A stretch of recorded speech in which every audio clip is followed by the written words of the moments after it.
Agora estamos ao vivo, José. Bom dia, boa tarde e boa noite. Isso aí. Meu nome é José. Como é que vocês passaram a semana de vocês? Muito bem. Uma bênção, velho. Eu também, graças a Deus, só por hoje também estou bem. Melhor ainda quando venho para cá. Fico mais sossegadinho, tranquilo, vendo vocês aí, vendo a luta de vocês, que eu já passei por isso aí também, eu sei como é. Não é fácil, mas vocês já são um vencedor, pode ter certeza disso, eu sei do que eu estou falando, que 22 anos sóbrio não é fácil não é para qualquer uma pessoa não, e a gente tem que ter muito convicção daquilo que você tem que estar fazendo, entendeu? Porque eu já abri a mão de muita coisa, eu tinha muita coisa, fechei de muita coisa que hoje eu já não vou mais, entendeu? Graças a Deus, aprendendo com o Alex, com a Letícia, eu volto a repetir de novo. Se não fosse os dois aqui me ajudarem, cara, a desenvolver, hoje eu não estaria sentado aqui falando com vocês aqui a minha dicção. Mas olha, vou falar uma coisa para vocês, cara, tenha fé, cara, vai na luta, porque aqui dentro é fácil, aqui dentro, quero ver lá fora. Se vocês não usar a ferramenta que a Letícia e o Alex passar para vocês aqui, vou em prática lá fora, porque para mim deu certo. Para mim, graças a Deus, deu certo. E eu estou muito gratificante de ter dado certo. E que nem hoje, ontem eu saí um pouco à noite, fiquei uma dorzinha de cabeça, eu falei, poxa, tomei um remedinho em casa, falei, eu vou, porque quando na minha adicção eu saía, não tinha dor nenhuma e ia para balada, ia para tudo quanto lá, por que eu não vou agora falar com meus irmãos lá e assistir uma reunião com a Letícia e com o Alex? Porque eu gosto de vir para cá. E eu estou muito feliz de cada um de vocês aqui estar em recuperação aqui. Eu tenho certeza que, mais uma forma, repetir para vocês. Como eu consegui, vocês também vão conseguir, eu tenho certeza. É só vocês pôr em prática aquilo que vocês aprenderam aqui dentro lá fora. Mas eu não tenho muita coisa para falar, muito obrigado e um bom dia para nós todos. Amém. Gratidão, José!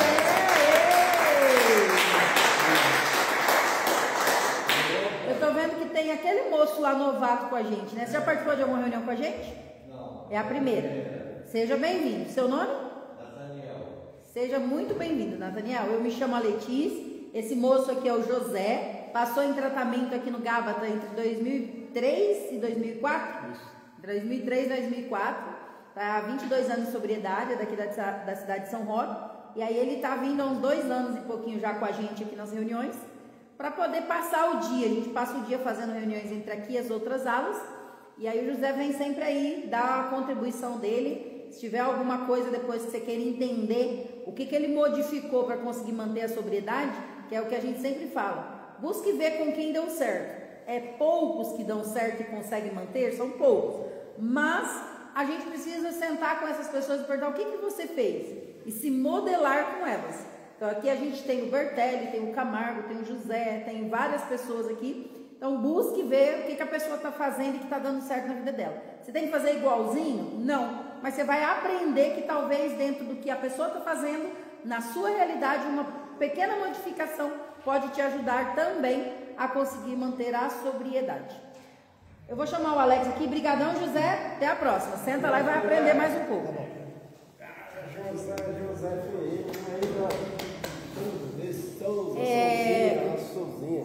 Para os novatos, né? Um só, que o resto da turma já nos conhece aí. Então, para você entender, Nathaniel, a gente transmite essa reunião para que as famílias possam assistir e entender. Quem não consegue assistir ao vivo, tá? Porque ela travou. Quem não consegue assistir ao vivo, fica gravado, a pessoa pode assistir depois também, à noite, final de semana, a hora que a pessoa quiser. Então, todas as terças-feiras, esse horário é nossa reunião, tá? Então, vamos lá. Nós passamos para as famílias de vocês o tema sobre como lidar, né? Na realidade, o texto foi: delete o medo da rejeição. Quem aqui já se viu ou em algum momento já sentiu rejeição? Em algum aspecto, em alguma área da vida? Então, vou levantar minha mãozinha também aqui. Todo mundo passou ou passa ou tem essa sensação em várias situações com relação à rejeição. Então, a gente vai trazer algo aqui hoje que vai facilitar para vocês também entenderem. Parou de ver. entenderem por que a gente tem tanto medo da rejeição, né? O que leva a gente a não saber lidar com esse sentimento. Então, para quem está nos assistindo pela primeira vez, estou vendo que tem famílias novas aí, né, que estão nos assistindo, nos acompanhando. Nós trabalhamos dentro do quê? Dos pilares, né? Nós trabalhamos em cima de 11 pilares da nossa vida.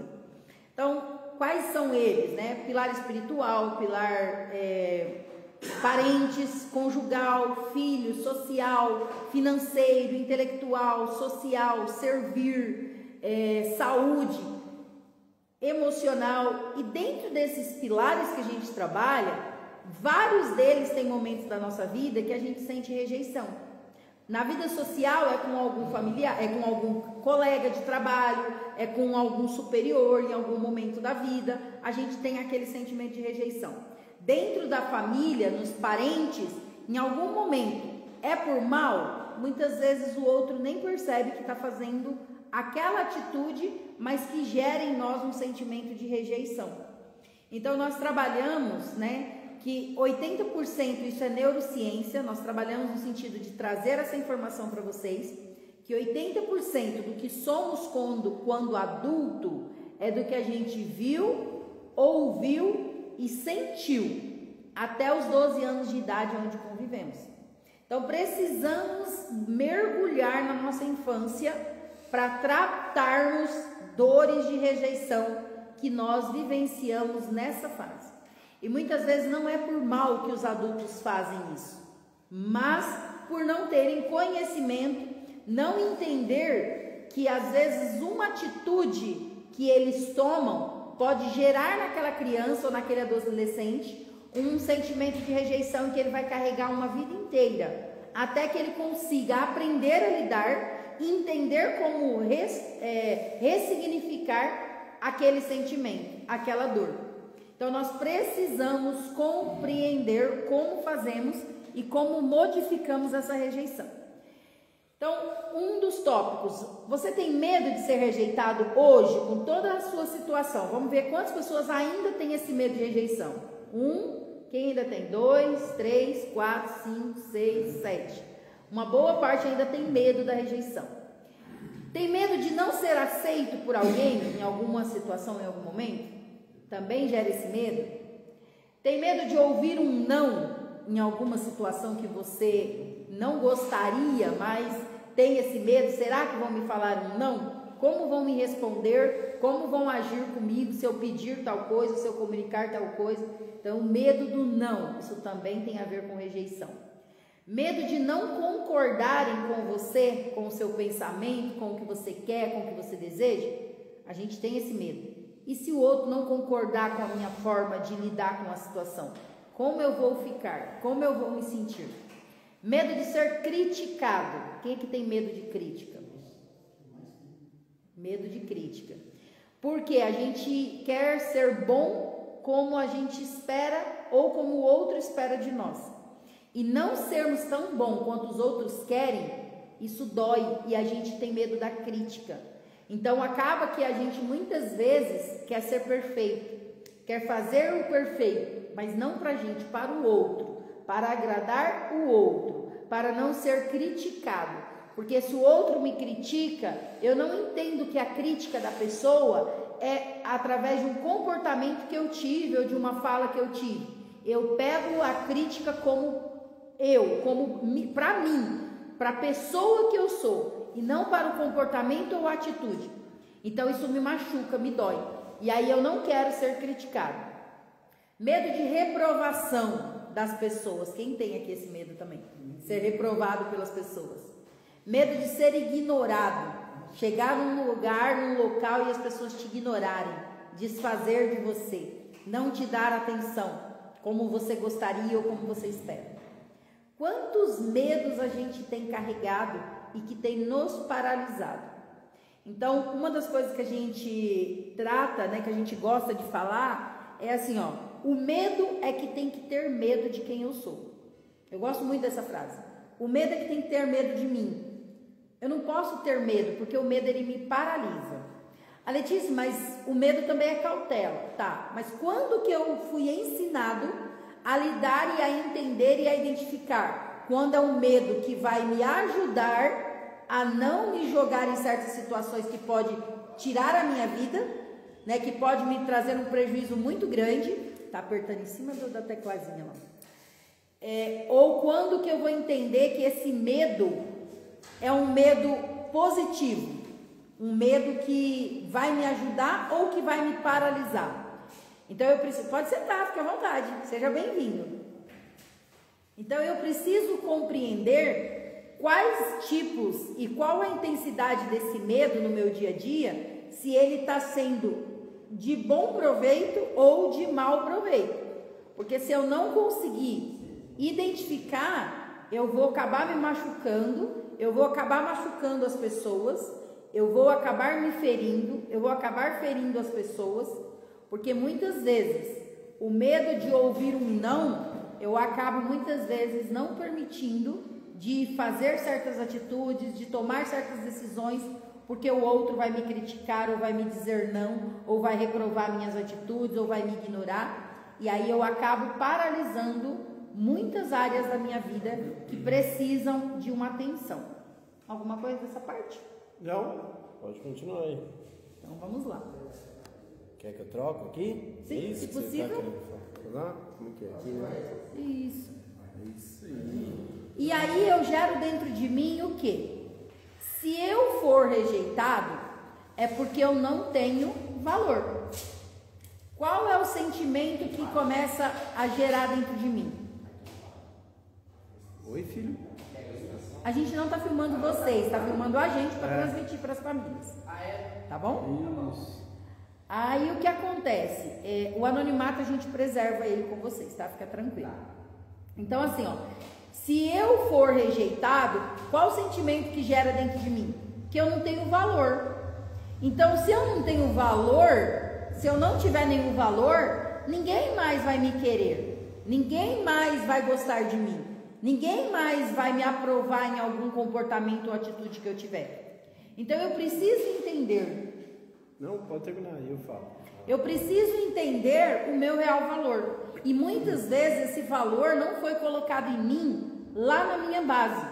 Muitas vezes eu, quando criança, adolescente, fiz certas atitudes, tomei certas decisões inconsciente, porque criança faz o que quer, adulto faz o que é preciso ser feito, o que é necessário. Então o que acontece? Muitas vezes quando criança eu tive algumas atitudes de criança que os adultos ao meu redor não entendiam que era apenas um comportamento infantil. E eles me julgaram, apontaram, falaram palavras que de alguma maneira tirou de mim o meu real valor.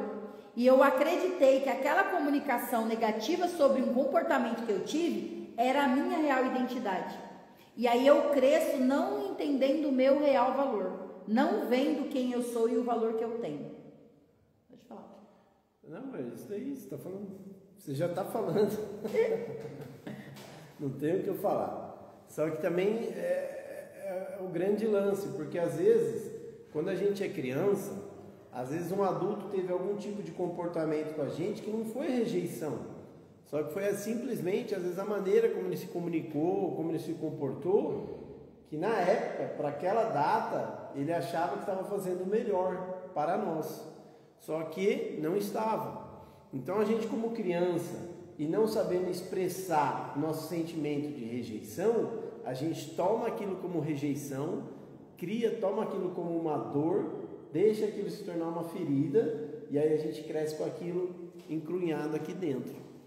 Só que, eu sou uma criança, cara. A gente não sabe falar, isso que tu fez me magoou, me machucou. Você com 8, com 9 anos, você não tem ainda esse poder de expressão. Você não tem ainda essa consciência. Você não tem ainda esse desenvolvimento racional para você poder falar para a pessoa, não faz mais isso. Né? E ainda mais entre o quê? O medo e o respeito pelos pais, pelos professores, por tios, por avós. Então, assim, olha como é delicado a criação de um filho. A nossa geração, galera, eu acredito que sofreu mais rejeição ainda do que essa que está vindo agora, né?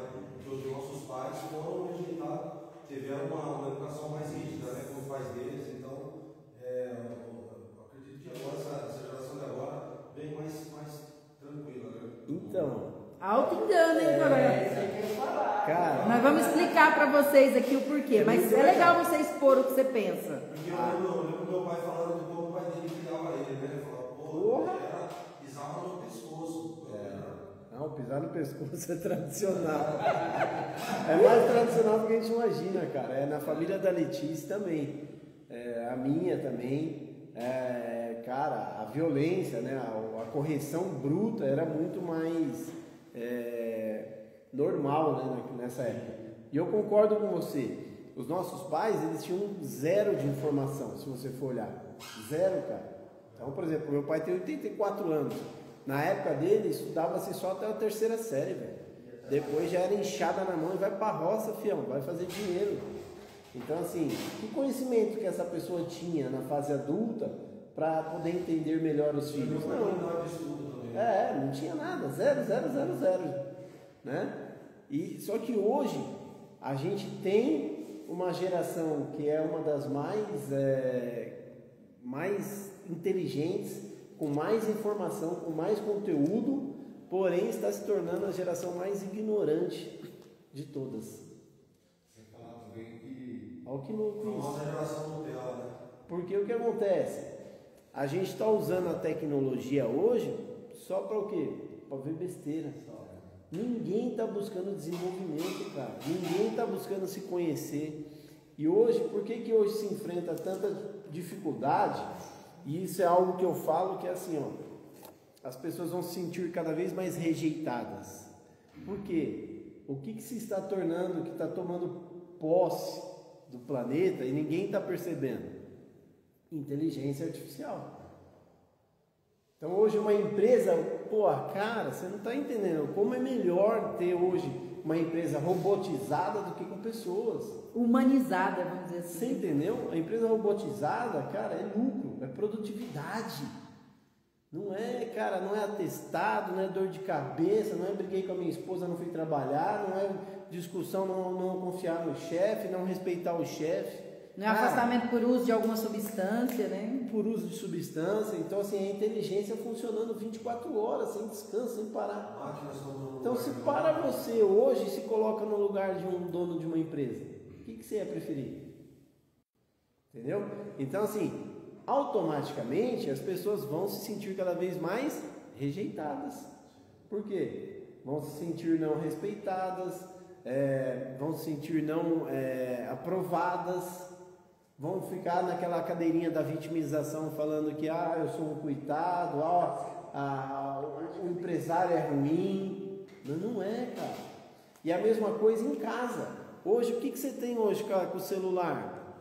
Cada um no canto da sua casa, velho. Você não vê momento de família.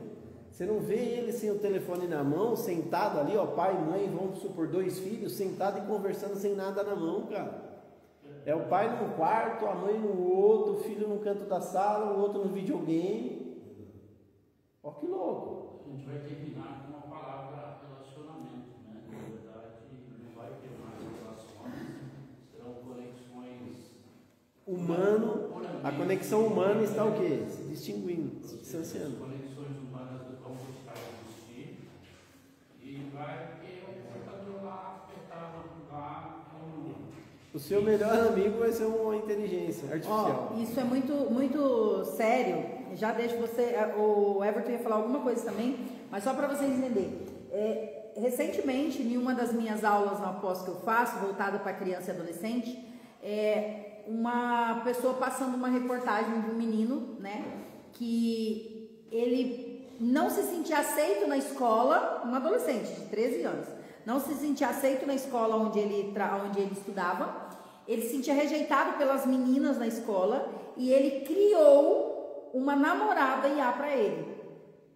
E ele falava com ela todos os dias, a mãe dele percebeu que ele estava muito trancado dentro do quarto, mas a mãe não imaginou a que pé que estava. A mãe só descobriu quando o menino tirou a própria vida, porque a IA informou a ele, dentro da conversa que ele tinha, ela falava, eu entendo você, eu também fui rejeitado. Ela respondia aquilo que ele passava. ela dava devolutiva naquilo que ele alimentava. Então, completava ele com as dores emocionais que ele tinha. Até o ponto dela dizer, eu queria tanto você aqui comigo, se você viesse para onde eu estou, a gente conseguiria ter um relacionamento melhor. E para que ele conseguisse estar onde ela estava, ele imaginou, tirando a minha vida, eu vou para um mundo do além, eu vou estar com ela. E quando a mãe que o menino tirou a vida, que aí começaram as investigações e que a mãe achou toda a conversa, a mãe ficou perplexa. E quantas adolescentes estão vivendo nesse mundo de criar algo virtual para se sentir completo e não rejeitado, como muitas vezes a gente sente, a gente vive no nosso dia a dia? Pode falar. Só uma colocação com base no que vocês falaram, que o Fábio comentou, que hoje eu vi o comercial da Vivo, e a Vivo é uma operadora de plano celular e plano de dados. Isso. E ela, preocupada com a questão da conexão de relacionamento, ela fez até um comercial que fala de um casal que está se curtindo, estou namorando, estou indo no shopping, estou passeando, viajando, e ela começa a mostrar que o tempo de uso do celular, que era de 8 horas por dia, reduziu a 0. Então eles estão incentivando isso, porque estão percebendo que até algo que eles vendem tiram a conexão com as pessoas. Então, é prejudicial para eles. Pensando um pouco na frente, eu não acredito que ela seja a primeira, mas que haverá outras empresas fazendo isso logo em seguida. É isso aí. Everton, qual seria a sua fala? Sobre essa questão, né, da infância. Muitas vezes acontece de ter violência, né, para poder educar a criança se sentir mais rejeitada, né? Mas muito pior é aquele olhar da criança. Só de olhar, a criança já fala, poxa, o que eu fiz, o que eu não devo fazer, ou chama pelo nome completo, aí nós aquela dificuldade de dizer para o pai e para a mãe o sentimento que tem. Não é o mesmo, chega, é impossível dizer. Isso que você está falando, Everton, tem muito sentido. Semana passada eu passei por algo e estou trabalhando isso ainda, né, com uma sobrinha de 14 anos. Ela me ligou chorando, tia, eu estou passando por isso com a minha mãe, com meu pai, os pais separados, o pai dela é meu irmão.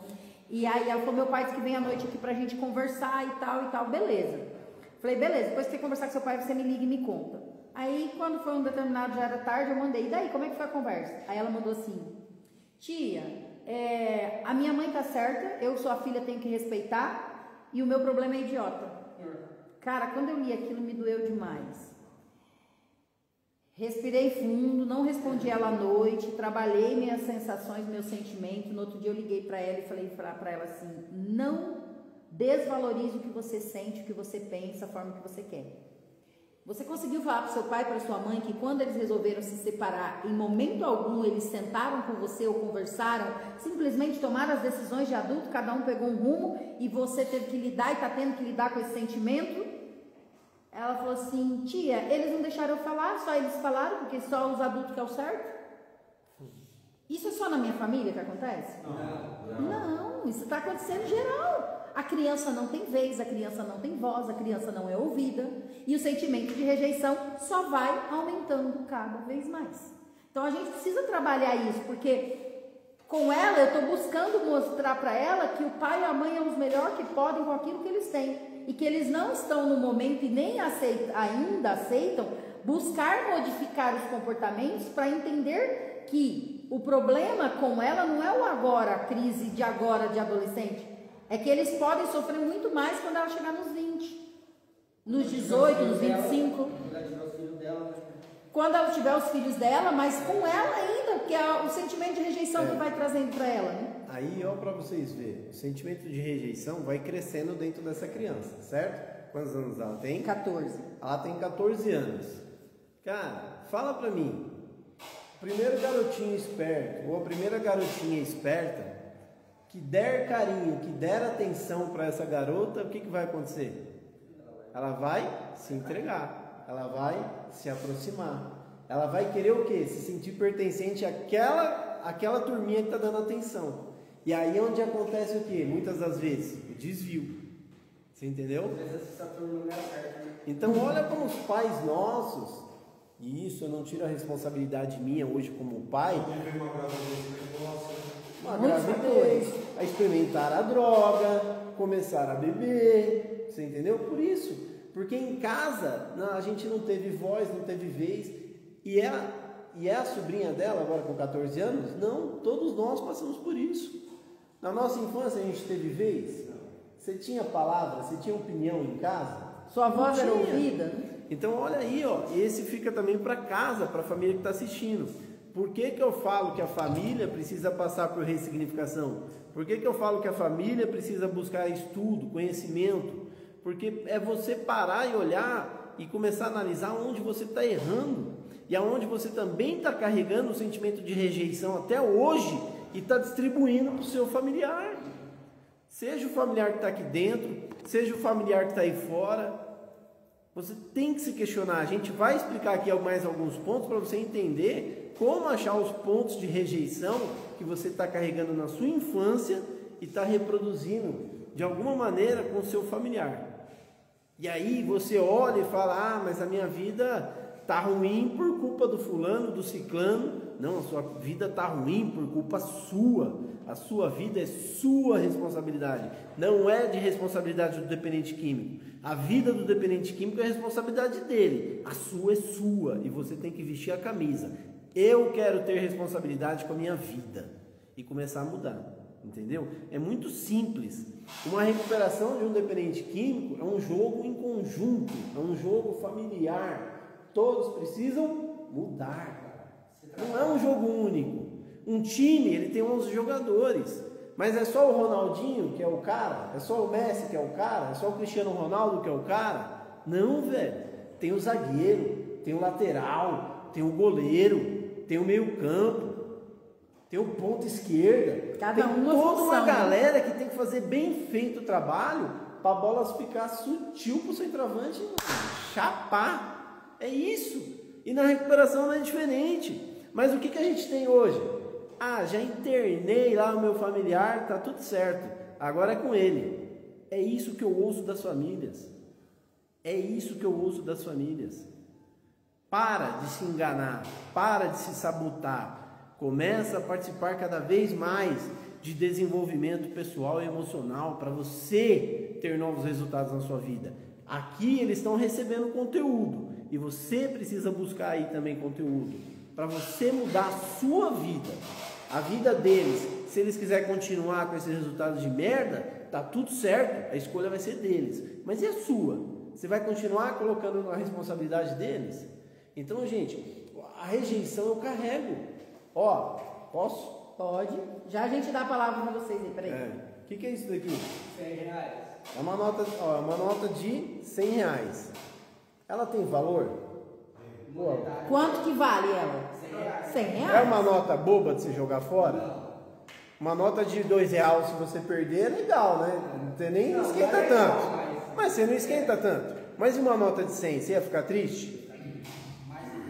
Então, galera, quando eu sou criança, eu começo a fazer o que lá atrás? As pessoas começam o que? Não me dar voz. As pessoas começam o que? Não me dar atenção. As pessoas começam o que? Usar a comunicação errada comigo, sabe? E eu vou virando isso daqui, ó. De uma nota de R$100, o que eu me tornei? Zero. Um papel amassado. Mas perdeu o valor isso aqui? Não. Perdeu ou não perdeu? Não consigo usar. Por que você consegue usar? Só usar, avançar e usar. Mas ela, quanto vale isso aqui? Quanto vale isso aqui? R$100? Tá amassado, continua valendo R$100, certo? Isso é a criança, quando criança sem voz.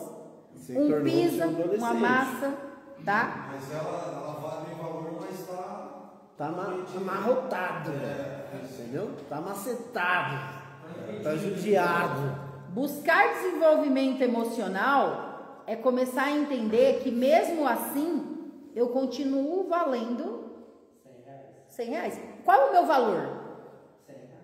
Mas é aquele negócio, se você colocar essa nota amassada numa nota normal, quem vai pegar o amassado? Vai pegar o normal, né? Legal a sua colocação. Entre uma nota inteira retinha e uma amassada, muitas vezes a pessoa não vai querer a amassada. Só que cabe a essa nota se permitir sair do estado de amassada. Ela vai ter algumas, vamos se colocar assim, dobras que vai ser visível. Talvez eu possa passar ela vai estar aparecendo o amassado dela. Ela continua valendo?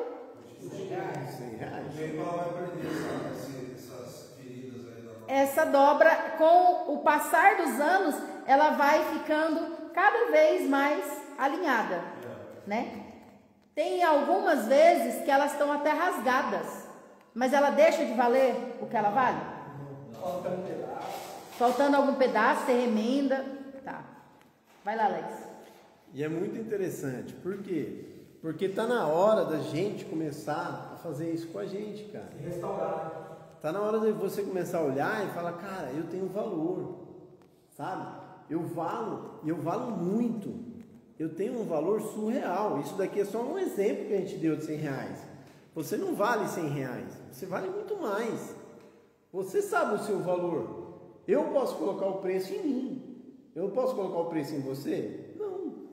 Então, cara, o que foi falado lá atrás, os tipos de rejeições que eu sofri lá atrás, não pode mais me manter amassado, velho. Tá na hora de você começar a olhar pro espelho, quando você sair daqui, ó, vai lá pro seu quarto, vai no banheiro, olha pro espelho e fala, cara, chega de ser uma nota de R$100 amassada, velho. Chega de todo mundo chegar e pisar em mim, ó, do jeito que quer. Acaba com isso, mesmo velho. com os outros pisando, deixa de valer o que vale? Continua valendo? Agora eu pergunto, qual que é o seu valor? Será que você está sabendo qual é o seu valor como ser humano? Ou você está aceitando o que os outros falaram, como te pisaram, como te amassaram, como te rejeitaram, definir o seu valor como ser humano? E aí muitas vezes você olha e fala assim, eu não tenho valor, porque as pessoas me desprezaram, porque eu fui abandonado, meu pai me rejeitou, minha mãe me largou, a mulher me traiu, e aí você vai diminuindo o seu valor por causa das pancadas, dos amassados, das pisadas que você teve.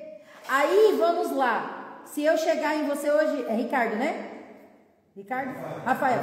Se chegar em você hoje, Rafael, e falar assim, Rafael, fiz uma pesquisa, mexi nos seus exames e tô sabendo que os seus rins é compatível com o rim do meu filho e eu pago R$10.000 pelo seu rim. Você vende seus rins? Você não vende.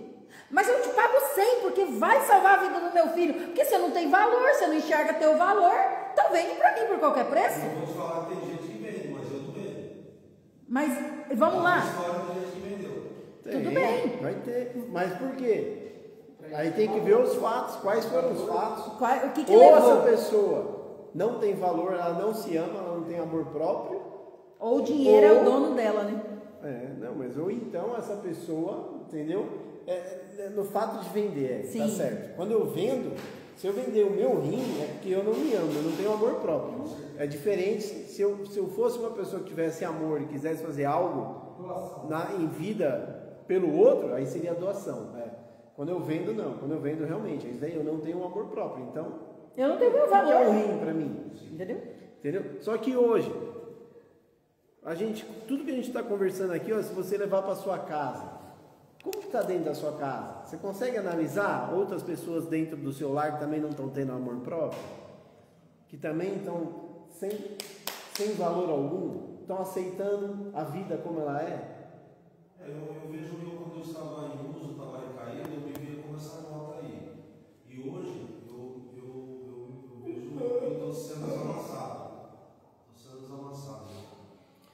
Cara, e você vai ser. É isso que eu estou falando, garra, velho, que vale a pena. Sabe? Você quando começa a se desamassar, você vai começando a entender que você não precisa ter medo de rejeição, velho. Porque você vai começando a entender o valor de cada pedacinho aqui, ó, cada desenho, cada risco, cada número tem um valor, tem um porquê. E aí você vai perdendo o medo de ser, se os outros te criticar, se os outros não te aceitar, se os outros te dizer não, tá tudo certo. Força pro outro. No lugar dos familiares, a gente talvez amassaria também, né? Se eu estou amassado, eu estou me enxergando? E você acha que eu vou respeitar o outro? Eu vou querer o quê? Amassar o outro também. Sim. Você entendeu? Aí é onde a gente fala e a gente pega muito no pé das famílias, por quê? Por que eles vivem presos na codependência? Porque eles estão amassados também, igual essa nota de R$100. E na maioria dos casos, a maior parte desse amassado não foi você, foi as rejeições que eles também passaram lá na infância deles, lá no passado deles. Porque se eu, Alex, fui amassado na minha infância, a Letícia também foi. Agora você imagina dois amassados juntos, não vai entender o valor de si próprio. Você acha que vai conseguir ser o melhor para o outro? Entender o valor do outro? Não vai, cara. Aí o que acontece? A gente tem que ir se desamassando junto. Hoje o que a gente está buscando fazer no relacionamento é isso, se desamassar junto. Porque ainda temos amassados. Isso daqui é trabalho de longa data, o desamassar. Não é da noite para o dia. É de longa data. É para a vida inteira. Porque tudo que eu recebi na minha infância, para mim soltar e para mim me libertar daquilo, tudo de ruim, vai demorar uma vida, cara. Todos os dias eu consigo encontrar um amassado na minha vida, na minha emoção. Todos os dias. Eu pego alguma coisa que eu falo, putz, agora eu entendo por que eu faço isso. E vai ser assim a vida inteira. A gente vai carregar. Só que quanto mais eu ir desamassando, mais eu vou voltando a ter um valor excepcional. Só que como que eu consigo isso? Através de quê? Buscar estudar, velho. Buscar me desenvolver. E falar, eu não aceito mais ser aquele cara que eu fui lá atrás. Hoje, eu me sinto muito melhor como pai, me sinto muito melhor como pessoa, me sinto muito melhor como marido, como filho. Mas por quê? Porque eu estou entendendo os meus amassados. E aí eu estou parando de responsabilizar o quê? O mundo. Sacou? Porque assim, ó, já vou deixar, Jeff, você falar. Porque assim, ó, vamos lá, só para vocês entenderem. Eu vou amassar de uma forma legal aqui, mas vamos lá. Minha mãe me amassou, o meu pai me amassou, os meus avós me amassaram, o pastor me amassou de alguma forma com comunicação, os professores foram me amassando e eu fui amassado. Talvez essas pessoas não entendam e não enxerguem, não vão entender nunca o quanto eles me dobraram para que outros de fora olhar. Porque se eu mostrar isso aqui, quem chegar alguém ali, eu falar, o que é isso? A distância, será que a pessoa vai saber que isso é uma nota de R$100? Ela não vai ver o valor que tem. Se eu falar, você quer isso aqui? A pessoa vai falar, eu não sei o que é isso, um bolinho de papel. Eu não tenho valor, as pessoas não estão enxergando. Só que cabe a mim começar a me desamassar todos os dias em autoconhecimento e me desdobrando para que eu mesma consiga enxergar, chegar um momento que eu enxergue pelo menos o valor que eu estou tendo, dos meus comportamentos, das falas que eu estou falando, de como eu estou fazendo. E aí vamos lá, somos iguais? Os amassados não vão ser iguais, por mais parecido que possa ser, não é igual. As notas, cada uma tem uma numeração. Se tiver nota com número repetido, alguma delas é? E aí, será que você não está querendo replicar uma falsidade de alguém? Ou ser falso para agradar os outros? Querer ser parecido com o que o pai foi, com a mãe foi? Cada um tem o seu valor, cada um tem uma numeração. Pode falar, gente. Bom dia. Bom dia. Bom dia, Zé. Você falou um exemplo da sua sobrinha. Eu vivi isso. Eu vivi isso. Meus pais se separaram e ficou assim. O pai chega para fazer na tarde, o pai não chegou mais. A falta do pai era o pai. Aí tinha uma desculpa, tudo mentira. Eu fui criado com mentira. Não. Foi plantado em você que aquilo era uma forma de viver. Mentiras. Exato. E eu me separei há pouco tempo, antes da minha recaída, depois de 10 anos que eu fui recaída. E antes dessa recaída, eu sentei com a minha filha e com a minha esposa, a gente se separamos conversando consensualmente. Depois virou uma bola de neve e eu comecei a dar trabalho, com o uso de droga, o uso da substância. Mas eu sentei com a Vitória, sentei com o Jonathan, nós conversamos em família em casa. E isso não foi agradável, sabe? Porque a minha filha, ela sofreu muito, eu sofri e não sofreu. Por quê? Chegou aquele ponto que o Jefferson permitiu chegar, a doença do Jefferson. Só que pode ter tendência que eu implantei dentro da minha casa, através dos meus filhos, da minha esposa, o que eu passei, eu adoeci todo mundo. Né?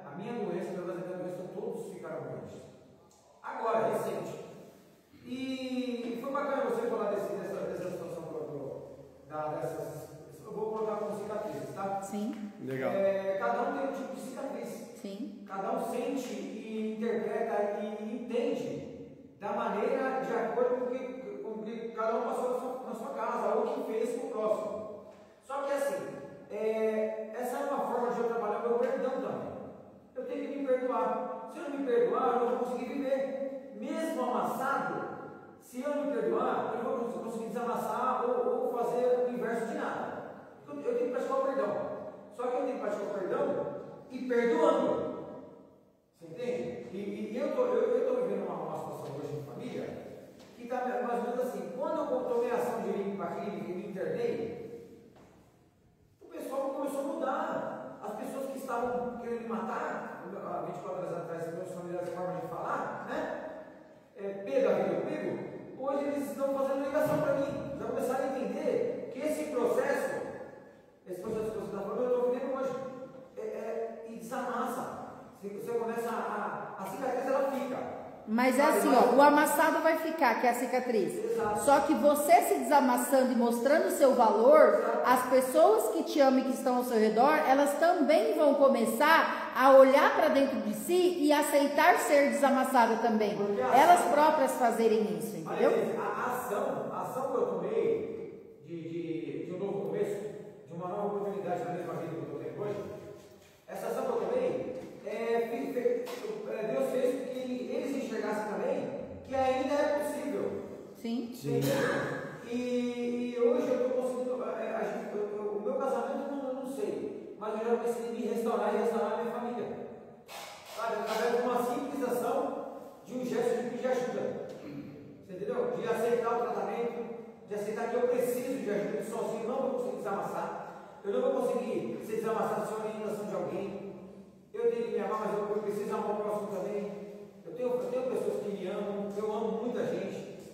Né? E no uso, o uso ele abstém isso da gente. Por mais amassado que você esteja, usando, você não vê. Não vê. A outra continua pisando. Você Só que pode falar, não é só sobre o uso. Quantas pessoas da família não conseguem enxergar seu real valor? Elas estão amassadas, elas estão pisadas, elas estão torturadas, mas muitas vezes elas com elas próprias e não enxergam que elas precisam trabalhar também esse auto-perdão, né? E aí a importância, né, de tudo que você está vendo aqui é você, por exemplo, se tiver uma oportunidade, sentar com a esposa e falar, cara, quais amassados que cada um de nós estamos trazendo lá da nossa infância e a gente está repetindo no nosso relacionamento. Porque assim, se você começar a mapear, você vai ver que 70% do que você faz no seu casamento, você traz no relacionamento dos seus pais e ela a mesma coisa. Então assim, a gente não enxerga até o que? Vir alguém dar uma luz. Mas agora que está chegando essa luz, tanto você como ela se mapear, se iluminar lá o passado e enxergar e falar, cara, o que eu estou repetindo no meu casamento hoje que era igualzinho que o meu pai e minha mãe faziam no deles. Aí você vai ver, velho, você vai matar a charada. Do que? Principal fonte para reconciliamento. Só que tem que os dois enxergar. Não adianta só o Jefferson. Ela também tem que olhar para o passado dela e ver o que ela está repetindo. Porque tá. Então assim, hoje eu venho nessa batalha para o quê? Não repetir os mesmos erros com a Letícia. Fui casado 15 anos, cara. Então, é muito foda olhar e falar, cara, enxergar aqui em mim os meus defeitos, as minhas feridas, os meus machucados, para olhar e não culpar mais ela. Ela é foda, ela é isso, que é o que eu fazia onde? No meu relacionamento passado. Que eu cheguei e aí o que eu reproduzi? O mesmo resultado do meu pai e da minha mãe, divórcio. Então quer dizer, ó que louco, o seu divórcio está no divórcio dos seus pais. Pode ter certeza, não é na sua doença, está no divórcio dos seus pais. Legal. É isso que vocês dois. E a mesma coisa ela também, olhar para o relacionamento do pai e da mãe dela, como que é. E ela vai entender o que ela reproduz. Por incrível que pareça, a minha esposa também teve a mesma criação que eu, com separação de pais, criado. E o que mais me deu na minha infância era a reunião de pais. Quando eu falava assim, reunião de pais, eu só tinha minha mãe, quem ia era minha irmã. Olha que loucura. Só tinha a mãe e a mãe não ia, né? Então, assim, qual o sentimento de rejeição? A gente trabalhava para trazer comida pra gente. Olha que loucura. resultado de tudo isso aí está aí na grande quantidade de divórcios que tem hoje, né? Cada dia aumentando. E se a gente for mapear hoje, dentro dos adictos, a porcentagem de filhos de pais divorciados é a média de 80%. De dependente químicos. E aí você fala, então, se é os pais divorciados, vai procurar não, vai procurar algum tipo de fuga, né? Mas tem filhos que são órfãos de pais e mães vivos morando dentro do mesmo lar. Tem também. Pai e mãe que moram junto, mas que não estão entendendo e estão trazendo sentimento de rejeição para as crianças. Então, assim, quais são os traumas emocionais que a gente carrega, né? Muitas vezes inconsciente. E aí está o segredo. Por que eu me rejeito? Porque a rejeição, ela é emoção, ela é emocional. Eu preciso achar aonde está a raiz dela. Eu só consigo mudar uma planta para que ela faça, para que ela consiga dar frutos se eu tirar de um lugar e colocar em outro, se eu tiver cuidado e achar a raiz dela com toda cautela para fazer ela produzir bem em outro lugar. Porque se eu não achar a raiz, corto de qualquer maneira, não, eu tô em sobriedade, mas eu não fui buscar onde que está a dor lá atrás de uma rejeição, eu saio auto-enganando, eu saio com um monte de reserva. E aí, daqui a pouco, um comportamento de uma pessoa que não tem nada a ver comigo, já me busca naquela minha raiz de dor, de rejeição, uma coisa que eu ainda não aprendi a lidar, que eu não trabalhei para que cicatrizasse ou começasse a fazer o quê? A desdobra do valor real de quem eu sou. Então, se eu não tenho um valor definido de quem eu sou, porque não colocar em mim, cabe a mim hoje entender qual é o meu valor, entender quem eu sou, criar para mim um personagem. Vamos lá, sou ator, sou atriz, quero atuar no palco da minha vida, mas eu não tenho um papel definido para subir lá e dar um show. Eu tenho que fazer o quê? Escrever um papel que eu quero atuar no palco da minha vida. E esse papel que eu vou subir no palco para atuar é um papel de um ator, de uma atriz que vai ter sucesso, que vai ser reconhecido? Ou eu vou escrever um papel de um fracassado, de um derrotado? Cabe a mim escrever o papel que eu quero atuar. O palco da vida de quem? É meu. Eu estou todos os dias me acordando para atuar no palco da minha vida. E eu vou fazer um papel de fracassado? Não, mas definiram para mim um papel lá na minha infância de inútil, de incompetente, com aquele monte de post-it negativo que a gente trabalhou na reunião anterior. Para quem está assistindo agora, vá assistir a reunião da semana passada. Cheio de post-it negativo. E aí eu subo todos os dias no papel da minha vida para fazer um papel de um fracassado, de um derrotado. E aí o dia está vindo, um dia após o outro, só por hoje eu estou num papel que não sou eu. Quero saber o meu valor? Eu todos os dias defini um novo plano, um novo papel para atuar. Na minha sobriedade, no meu relacionamento, no meu trabalho, na minha empresa. De quem eu sou. Se os outros não enxergaram isso, é o olhar do outro. Ele está vendo com a lente dele. Mas se eu quero me ver com uma lente diferente, eu preciso definir um papel diferente para mim. Entenda que a rejeição, ela não define o teu valor. Se até hoje você traz com você algo de rejeição que você sofreu em alguma fase da sua vida, ou algumas delas, saiba que essa rejeição não define quem você é. O que te define quem você é o que você tem feito. Porque uma coisa é o que eles fazem, o que os outros fazem. Outra coisa é como eu vou interpretar aquele ato. Como eu vou gerar uma emoção, um sentimento em mim daquilo que aconteceu. É o significado que eu dou, né? Significado que eu dou.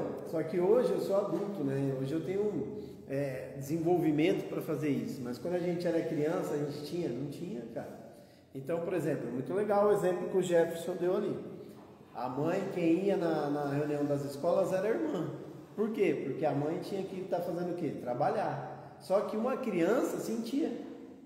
Poxa, por que todas as mães estão aqui e a minha nunca vem? Por que as mães dos meus amiguinhos vão conversar com a professora? A minha não tem aqui para conversar com as professoras. Ele era uma criança. Só que fica nele, machucou isso. Hoje, o cara como adulto, ele consegue enxergar que era o quê? Era o que a mãe dele tinha para aquela época. Ela precisava trabalhar, né? O grau de ensinamento que ela tinha era aquele X, entendeu? Então, assim, foi como ela pôde criar eles.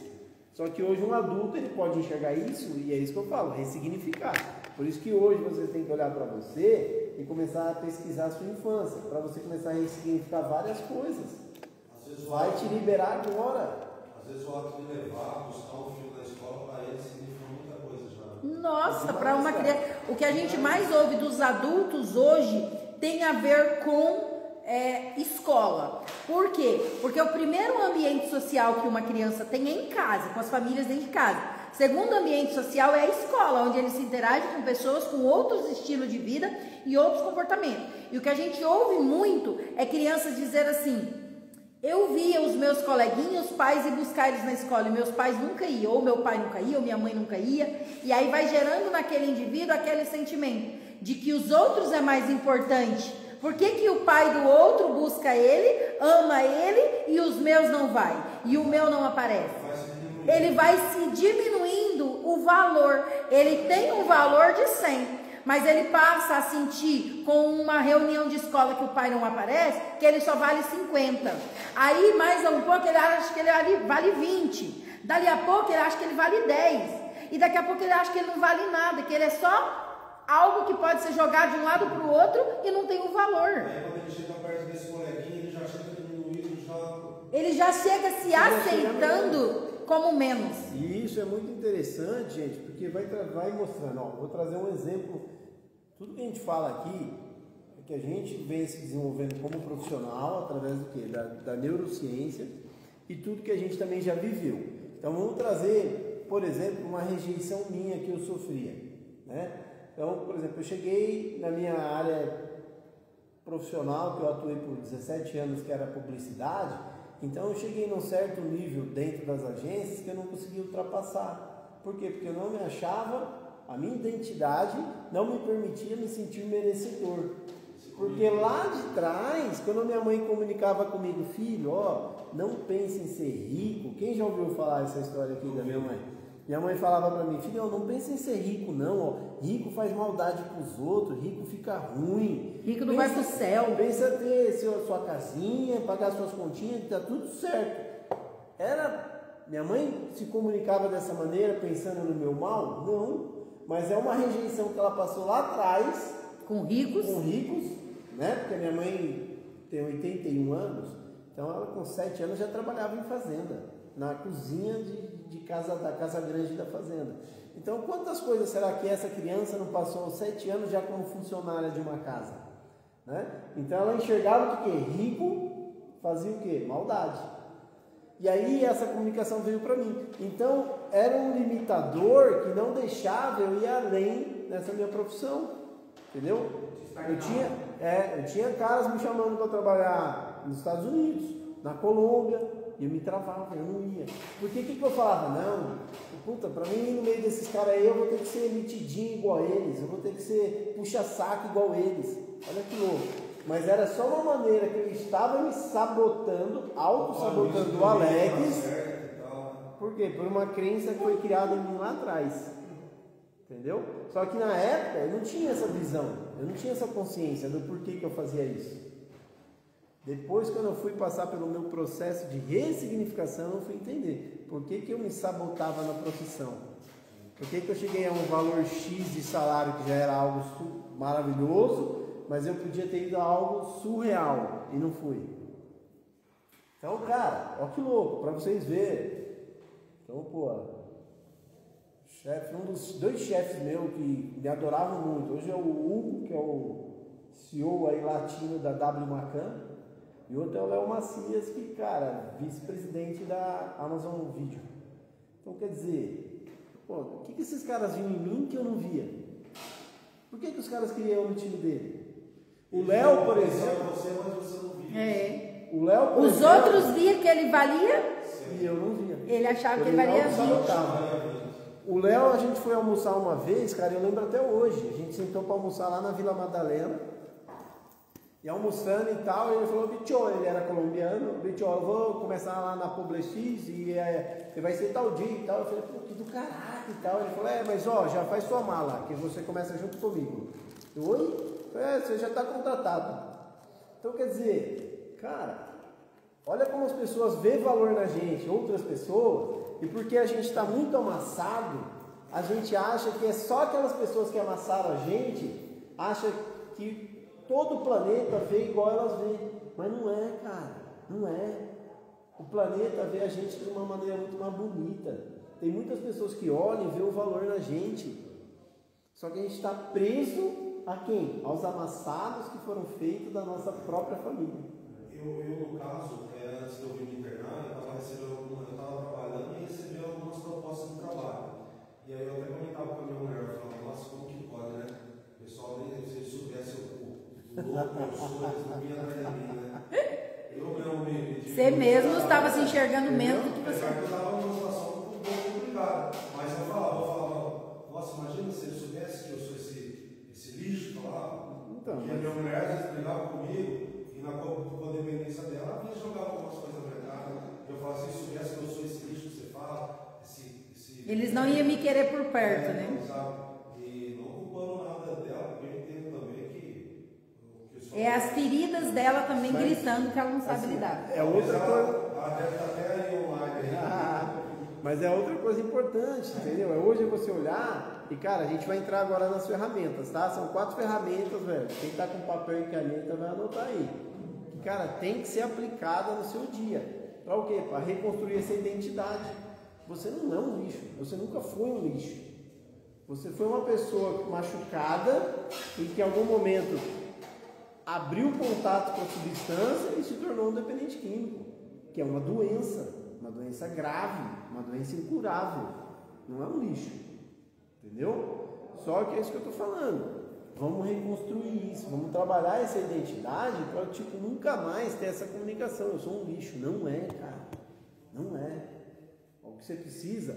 Lembra que eu falei, galera, ó, quem está mais novo aqui, principalmente esse meu jovem, que é a primeira reunião, você que está dentro da sala de reunião, você está 10 passos na frente de um monte daqueles caras que estão ali, sem fazer nada, coçando literalmente o saco e falando de ativa. Então esse passo que você deu hoje de estar aqui dentro, você está 10 passos na frente daqueles ali. E isso serve para a família, tá? Porque 80% deles não querem frequentar as palestras, as reuniões. Ficam lá fora, no pátio, coçando lá as pernas, coçando a cabeça, falando de adicção, falando como que ele era o mais malandro, o mais esperto aí na quebrada, como enrolava a família. E se você, que é a família, não está buscando conhecimento para mudar a sua vida, desculpa, vai continuar batendo cabeça. Então coloque amor nas minhas palavras. Faça hoje por você. Você já fez a sua parte, você já internou o paciente. Agora é hora de você buscar o quê? Se tratar, se cuidar, se ressignificar, para que você mude a sua vida, para que você saia da codependência, para que você pare de sofrer com um sentimento de dor, de culpa, de ressentimento, de mágoa. Está na hora de você jogar isso dentro do lixo e viver uma nova vida, ser uma nova pessoa. O paciente está aqui, ele tem, acesso a muito tipo de conteúdo e de treinamento, mas se ele não quer, tá tudo certo, é uma escolha dele, mas você pode fazer a sua escolha diferente, tá? E eu falo isso porque, gente, é dolorido, tá? Você falar com as famílias e a família achar que o cara está aqui dentro se dedicando para o tratamento. E o cara não está nem azul para o tratamento. O cara está aqui tirando como férias. Eu imagino que o ideal para vocês que fazem a live seria ser uma reunião que nem aquele dia do João. Então. O interesse a gente busca, mas... Como não é obrigado... Porque a maioria, aqui também, a maioria que está nessa clínica aqui também vem por vontade própria também. Sim. Cara, por vontade mas se ele vem por própria, vontade própria para se tratar, ele deveria participar da programação. Sim, mas falando. Vir por vontade própria é assim, ó. Eu tô há 29 anos aqui, então assim, eu consigo bater o olho e ler bem as pessoas. A experiência, 29 anos, 36 anos de viver nesse mundo de família, da dependência química, cara, desenvolve, a gente desenvolve o olhar. Eu tenho filho. Eu tenho filho. Eu olho e falo, cara, esse tá tentando. Esses aqui tá de férias. Ele vem, fala, pô, vou engordar, vou pegar uma gordurinha, pá, vou ficar da hora, minha família vai achar que eu tô me tratando, aí eu saio lá fora e vou viver minha vida de novo. É autossabotagem, entendeu? É o cara achar que ele não tem valor, então por isso que ele já busca sabotar a vida dele. Isso é autossabotagem, cara. É autossabotagem. Eu achar que eu não tenho valor. Então assim, vou sair lá fora, as pessoas vão me criticar mesmo, vou sair lá fora, vai continuar a mesma merda, vou sair lá fora, não vou ser bem visto. Pra que eu vou fazer o tratamento direitinho? Ninguém muda, minha família não muda, então vou continuar do jeito que tá. Medo da rejeição. Fábio, fala que a gente vai para as ferramentas, porque já deu 10 horas. Tá. Não é por você, não é por nós. Rapidinho, vamos lá. Voltando um pouco no assunto de rejeição, né? Eu estava pensando aqui, né? Hoje a gente está numa situação, uma oportunidade ímpar, que é um ponto de transição. Os valores, educação, criação clássica para contemporânea, onde a gente tem a tecnologia, as inteligências artificiais, etc. E como uma palavra que você me disse me deixou, por isso que eu quis falar, me deixou bastante preocupado, rejeição é emoção, certo? Hoje está aí, eu ainda sou da geração clássica, os meus filhos, vamos dizer assim, neoclássicos, um pouco do passado, um pouco já do futuro. Os meus netos provavelmente já estarão na contemporânea, ou seja, está lá No mais avançado. Vai chegar uma hora que a minha familiar vai acabar o clássico e vai ter somente a avançada. Cadê a emoção para ter rejeição? Então, por isso que a gente está vivendo a geração mais fraca. Por quê? A gente está tendo um monte de jovens. Transferir a emoção para esse ponto. Entendeu? A gente está tendo um monte de jovens com a emoção zero, não sabe fazer gestão nenhuma. Por que você está tendo hoje uma explosão de jovens de 13 a 17 anos sendo internados?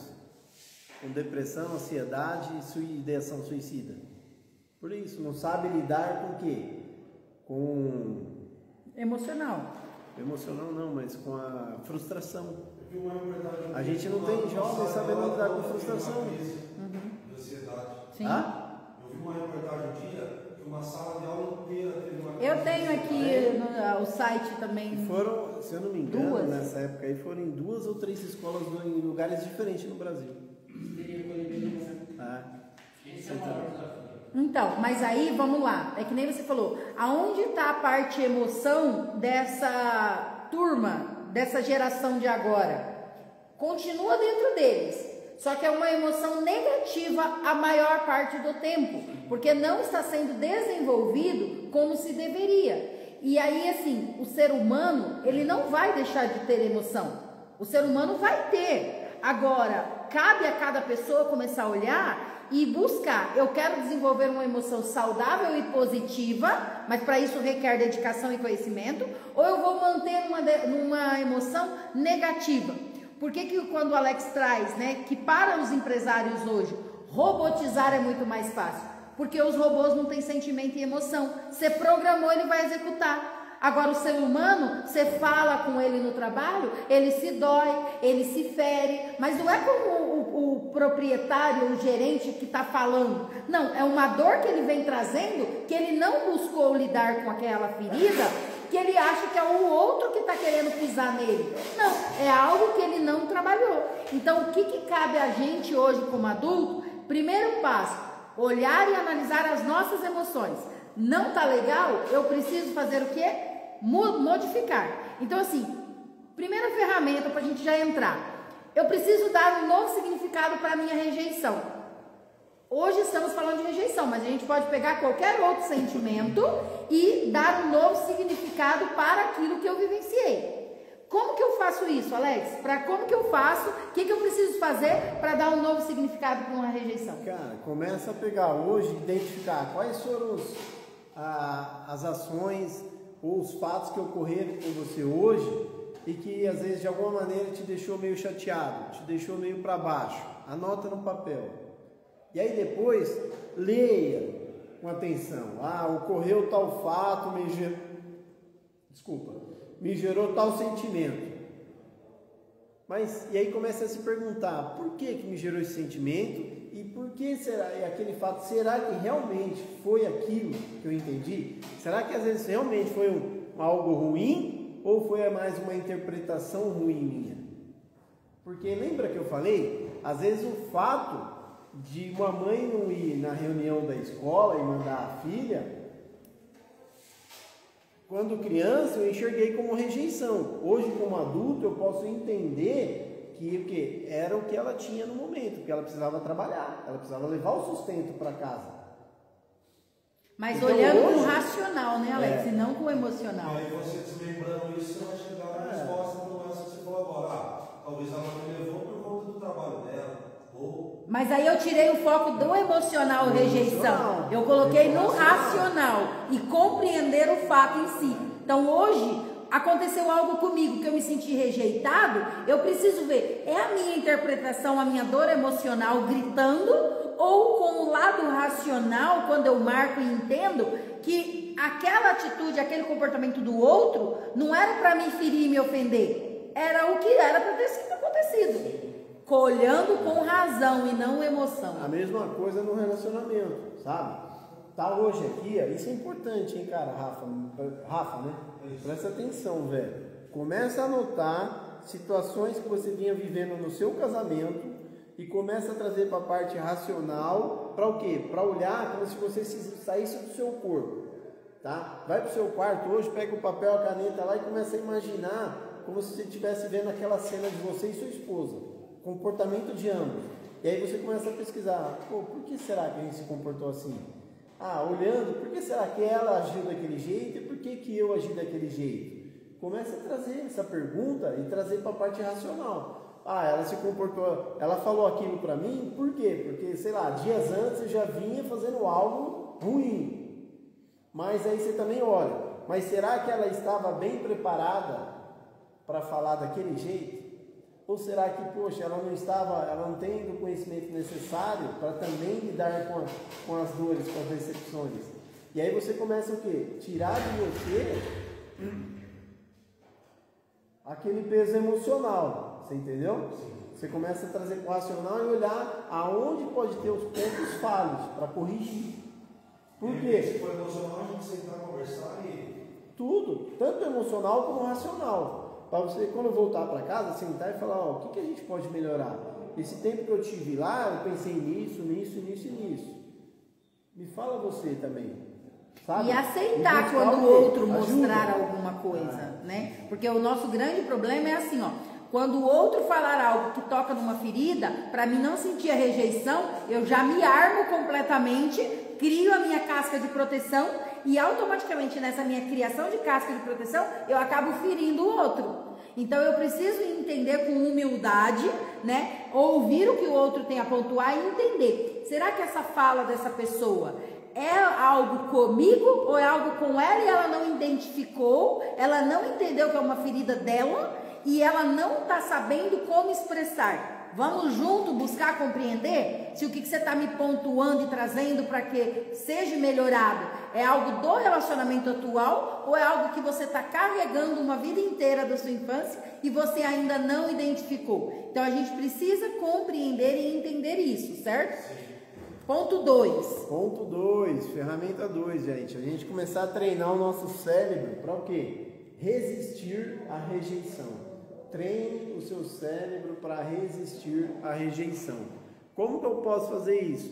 Começar a me colocar, criar pequenas situações aonde eu me coloco em comunicação com outra pessoa e que pode haver uma rejeição da outra pessoa. Por exemplo, eu ir numa pessoa que eu não conheço e perguntar, que horas você tem no seu relógio aí? Você pode me dizer? E aí você vai analisar se aquela pessoa vai te responder de maneira serena, se aquela pessoa vai te responder com aquela cara de, que merda, o cara vai me perguntar o horário. Analisa a situação para você captar. Por exemplo, falar bom dia para uma pessoa que você não conhece. E aí você vai olhar se aquela pessoa vai te retornar um bom dia saudável ou se aquela pessoa às vezes nem vai falar com você, não vai te dar retorno, né? Também uma outra situação é o quê? Pedir informação, cara. Entendeu? Ah, não conheço a pessoa, vou pedir uma informação. Você já sabe a resposta, mas você vai e pede uma informação. Tudo é você se colocar em contatos, pequenos contatos, com pessoas ao qual você não conhece. E aí você observar a reação e o retorno daquela pessoa. E aí quando você teve esse momento, vai de novo com a mesma coisa. E começa a anotar no papel, e começa a analisar. Poxa, eu cheguei na pessoa, não conhecia, perguntei isso, ela me retornou dessa maneira. Pô, eu tendo essa consciência me fez mal? Eu tendo a minha parte racional? Por quê? Quando você fazer esse exercício, você vai estar com o seu racional ligado. Você está indo o quê? Intencionalmente. Com o racional, sabendo o que você vai fazer. Então você vai captar de uma outra maneira o retorno. E aí você vai olhar e vai falar, poxa, a pessoa me retornou mal, mas está tudo bem, cara. Eu consigo ver que ela não me retornou mal porque ela queria me ferir. Não, é porque pode ser o jeito dela, pode ser que ela não esteja tendo um dia bom, pode ser que alguém possa ter rejeitado ela minutos antes. Pode ser uma autodefesa. Pode ser uma autodefesa, pode ser uma autossabotagem dela. Olha que louco. E aí eu vou criando e treinando o meu cérebro para entender e trabalhar os comportamentos dos outros para comigo, na maior parte das vezes, não como emoção, mas como razão. E aí eu não vou deixar os fatores emocionais me bagunçar para me buscar uma fuga, como a maioria das vezes acontece. Qual a terceira ferramenta? Pode falar. Construa uma autoestima à prova de rejeição. Como eu construo uma autoestima? Eu preciso pegar todos os dias, né, um caderno, uma anotação e anotar 3 vitórias do meu dia, 3 coisas que aconteceu no meu dia e que eu tive vitória. Também é importante a gente colocar 3 adjetivos positivos sobre quem eu sou. Eu preciso saber do que eu sou capaz, do que eu mereço e celebrar isso. Então, o que a gente traz de ferramenta aqui para as famílias que estão em casa e para vocês que estão aqui, não é brincadeira. Caneta e papel. Qual a porcentagem, Alex, que a pessoa melhora quando ela marca na caneta e no papel? 30%, cara. Ela consegue melhorar 30% mais chances de quê? De aprender com mais facilidade, com mais rapidez e começar já a colocar em prática, do que só ouvir e deixar passar. Quando eu só ouço, eu tenho muito mais facilidade em o quê? Em não aprender. E aí na hora que eu passo daquela porta, eu não coloco em prática. E se eu tenho anotado, eu vou lá e revejo, e aí eu vou marcando. Por exemplo, todo dia marcar 3 vitórias, descrever 3 adjetivos positivos sobre quem eu sou, porque às vezes o valor que eu enxergo para mim sendo 100, mas eu enxergo 20, se eu colocar 3 adjetivos positivos sobre o meu valor, daqui a pouco eu estou me vendo como um 50 e daqui a pouco eu realmente vou me ver como 100, que é o valor que eu tenho. Só que se eu não começar a trazer positividade para quem eu sou e do que eu sou capaz e do que eu mereço, eu vou acreditar no que os outros falam. E o que os outros falam como rejeição, que às vezes eles têm neles, pela vivência deles, eu vou achar que é algo para mim e acabo me diminuindo. Pode falar, Paulo. Só um minuto, deixa eu voltar aqui. A prova de rejeição. Construa uma autoestima à prova de rejeição. Os dois aqui estão nesses 30% aí, né? Aí vamos lá. Ó, o Everton no começo da reunião, o Everton trouxe a seguinte frase: eu preciso anotar porque a minha memória, eu esqueço muito rápido. Então eu tendo anotado, quando eu leio eu relembro, eu busco lá na memória. Everton, eu falei para você, a reunião a gente vai falar sobre isso, né? Como eu posso construir e conseguir memorizar e colocar mais em prática? Criando um novo personagem. Se talvez o personagem que você está enfatizando muito para você hoje atuar no seu dia é um personagem que está esquecendo rápido, comece a criar um personagem que tem uma memória com um pouco mais extensa de gravação. Comece a criar um personagem que tem uma memória saudável, um personagem que consegue memorizar as coisas, que consegue colocar em prática. Nós somos todos os dias um personagem. Às vezes eu sou um personagem com o Alex, dependendo do horário, o dia e a situação. que talvez não é o melhor para mim, mas eu sei que é o melhor para o relacionamento entre a gente. E tem gente que diz assim, mas isso é falsidade. Pare e faça uma análise. Cada momento da vida a gente vai atuar como um personagem, como empresária, como patroa, como filha. Eu sou personagem diferente em todo momento, em cada atitude, em cada situação. Depende do meu humor, depende do que me aconteceu, muitas vezes do que eu me alimentei, muda o personagem que eu vou atuar no meu dia a dia. Agora, se eu tenho a capacidade de criar personagem para atuar em determinada situação, isso não é falsidade, é saber me colocar em cada momento para que eu não me atinja ou não deixe que o personagem ruim do outro me afete. Por que eu não criar um personagem saudável, com boa memória, com bons conhecimentos, com uma boa comunicação? Então, eu preciso o quê? Treinar a minha mente todo momento. E com o treino na mente, o que acontece? Cara, treinou na mente é o seguinte, treinou, você vai criar o quê? Uma blindagem anti-rejeição, cara. Uma resistência, uma blindagem. Quando você vai pra academia, o que você tem que fazer? Treinar, cara, pra caraca. Você quer um corpo legal? Você tem que treinar pra caraca. E a mesma coisa a mente. Aí responde aquilo lá de trás. Por quê? A geração dos nossos pais não tinha informação. Essa geração de agora tem informação, mas não treina, não usa, não acessa as informações corretas. Então, é a mesma coisa, a pessoa não está sabendo usar. Ó, é legal. A pessoa tem uma academia em casa com todos os aparelhos. Ela quer ter um corpo saudável, mas ela não treina. Ela tem os aparelhos, mas ela não vai treinar. O corpo não vai ser saudável. Aí é aquele, acreditar que está de maneira correta, sem buscar pessoas que já fizeram aquele percurso, que sabem como usar cada aparelho. Então tem muitos pais aí que acham assim, ó, eu dou tudo de melhor para o meu filho. Só que nunca parou para sentar com o filho e perguntar, meu filho, o tudo meu é igual ao tudo seu? O que é o melhor para você? O que você gosta? Sabe, buscar entender o que a criança sente. Entendeu? A gente não teve isso.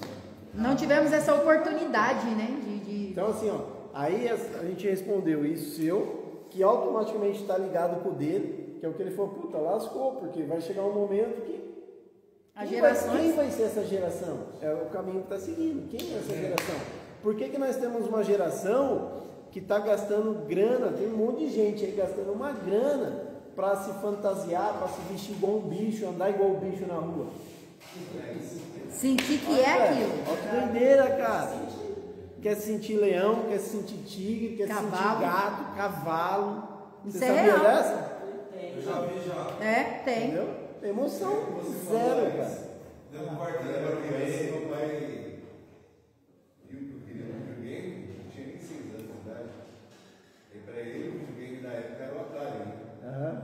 Ele me deu o Atari, mas só que deu o Atari com o controle quebrado. Nossa. Ele ficou na minha cabeça. Olha isso. Só que depois que lançou o PlayStation 2, ele foi comprou o melhor PlayStation que tinha. Mas aí vamos lá. Marcou da frustração. Mas aí, Everton, olha que interessante isso que você trouxe. Você queria um videogame aos 6 anos de idade, o seu pai foi lá, talvez naquela fase, naquele momento, o melhor que ele pôde era comprar um Atari e ainda com o controle quebrado. Ele deu o melhor que ele tinha naquela fase. Só que para você como criança que criou uma imaginação de um top que era da época, não veio o que você esperava. E aí você sentiu o quê? Um sentimento de rejeição. Eu não mereço ter o top e o melhor. Mas para o seu pai, olhando pelo lado racional e para ressignificar uma dor dessa, você pode olhar, era o que o meu pai podia naquela época, ele fez o melhor que ele pôde e está tudo bem. Ressignificar aquilo. Aí você diz, quando as coisas melhoraram, o tempo passou, entrou o PlayStation 2, ele tinha uma nova condição, comprou o melhor que era da época e te entregou. Só que a dor da rejeição, de não sentir-se valorizado, foi do primeiro.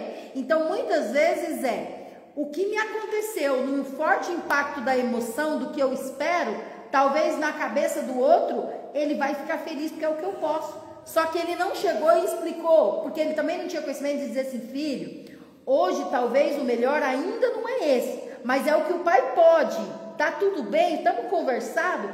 O que eu consigo te entregar é isso. Você ia sentir o quê? Ele me deu o que ele pôde e tá tudo bem. Só que às vezes a não conversa, fazer de qualquer forma, traz na criança uma rejeição que a gente carrega ao longo de uma vida inteira. Uma frustração. Então, trabalhar esses pontos que a gente colocou, criar as blindagens de anti-rejeição é fundamental. Olhar e falar, a pessoa não me quer mais, não é porque eu não estou valendo R$100.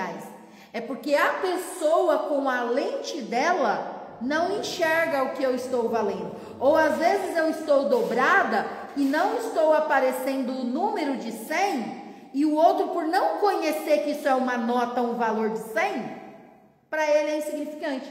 Pega uma pessoa de outro país, vamos dizer assim, que não conhece o real, o dinheiro em real, e mostra para ele e pergunta quanto vale.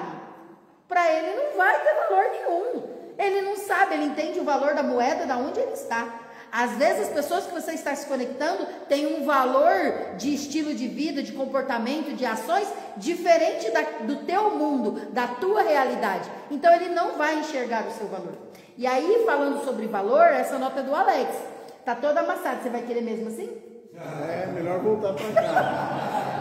Ele sabe o valor de uma nota de R$100. Voltar pra cá, deixa aqui. Se quiser aí, eu vou com ela. Pensando bem, né, assim, essa nota, se você achou que depois de amassada, assim, toda apertada, perdeu algum valor, me devolve, me dá. Não, me devolva não, porque não era minha, me dá. Deixa ela guardadinha.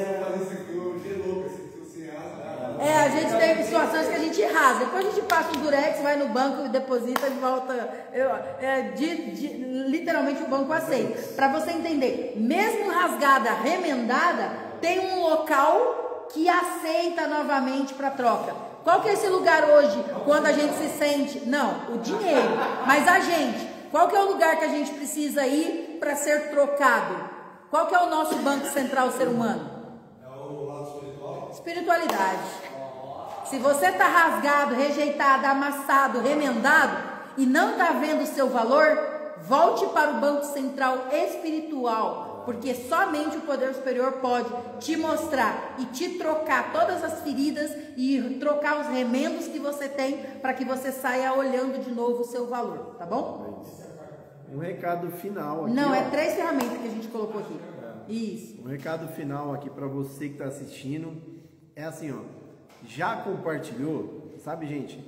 A gente vê que tem muitas pessoas que têm medo de compartilhar, cara. Você acredita?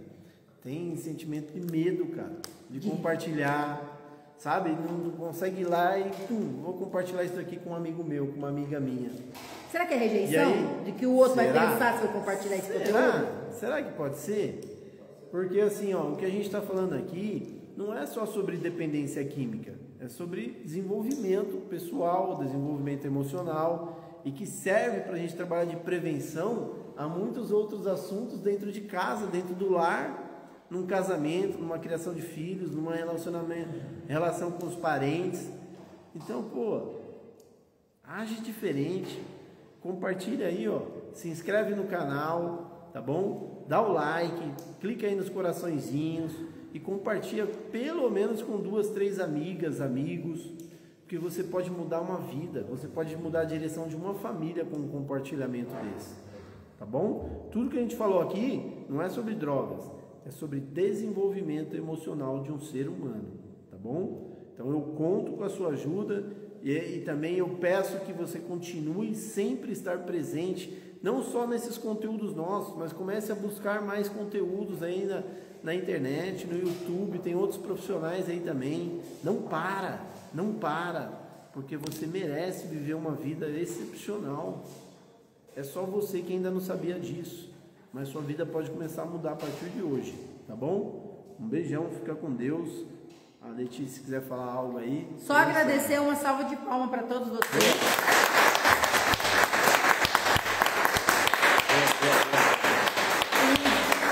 Gratidão pela participação das famílias. E parabéns, Rafael. Sua esposa está assistindo do começo ao fim. Tá? Te amo, mãe! Te amo!